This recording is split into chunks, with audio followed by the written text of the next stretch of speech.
ghosts are out to prove that they exist. The ghosts are going to go where you are because they're curious. If I'm right here, all the ghosts right now are looking at you, and they're looking at them over there.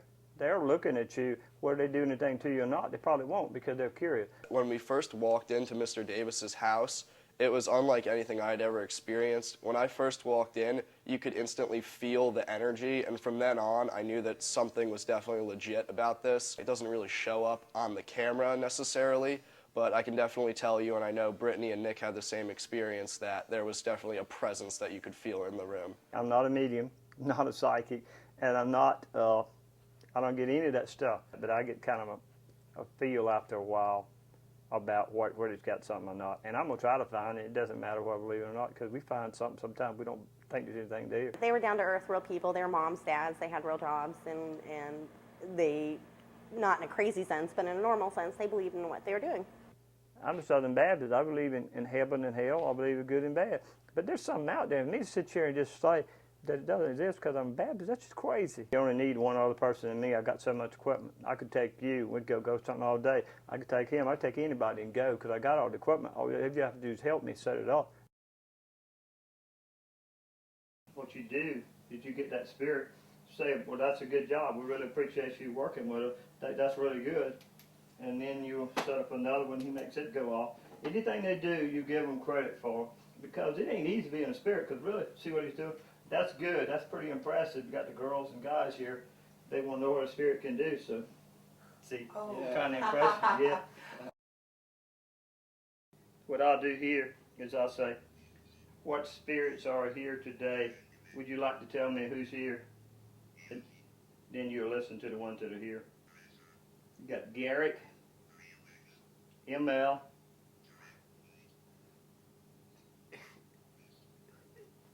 It's like responding on mine, dude. It says something. But all I try to do is get names. I have to produce evidence. It doesn't matter what kind of story. Eventually I'm going to have to show up with some evidence, right? Listen, you start hearing that go start doing stuff.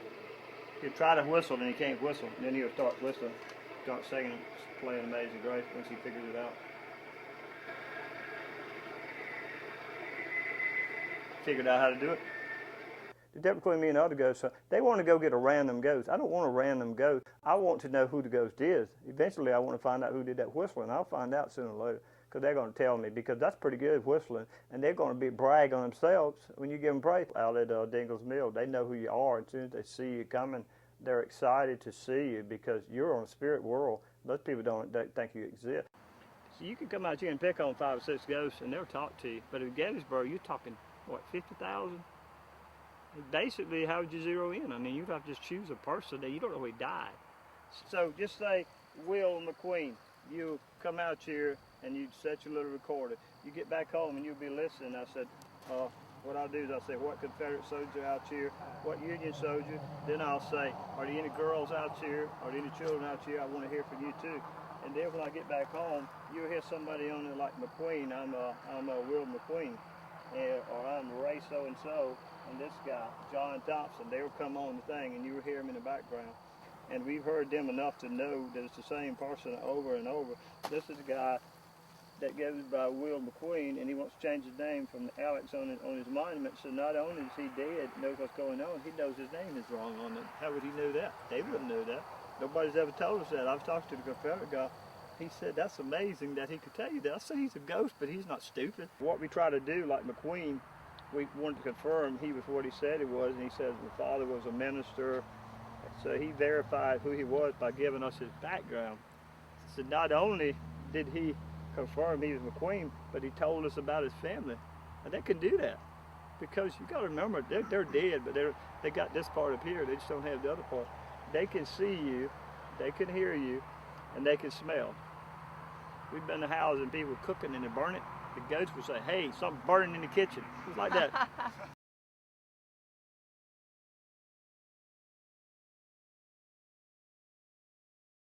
There comes the train. Watch it. Watch the lights. That's the lights on the train. You'll see them. See right here? That's a solid train going by with lights on it. Then you hear the big whistle as it goes by, or the big thing. And so if you look out that same window today, there's nothing. No evidence of any sort of train or tracks. Mm-hmm. Yeah, nothing there.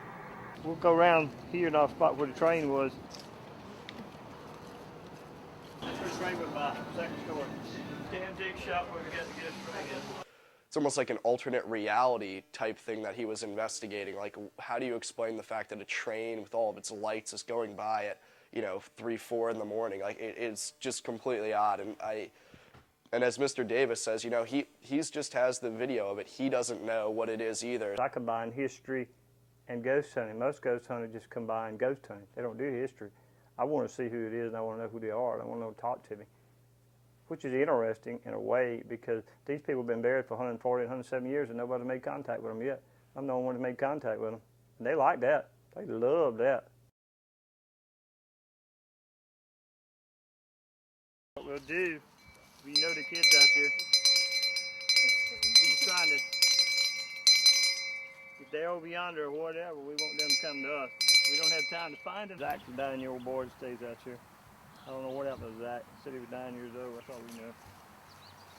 How about it, Zach? You here today? Can you do something with the light? See if you can do something with the bottom and you cut it back off. Are you listening? See if you can cut the bottom off. See if you can do it as soon as you can. Not forever, okay? Try to do it now. Well done. Well done.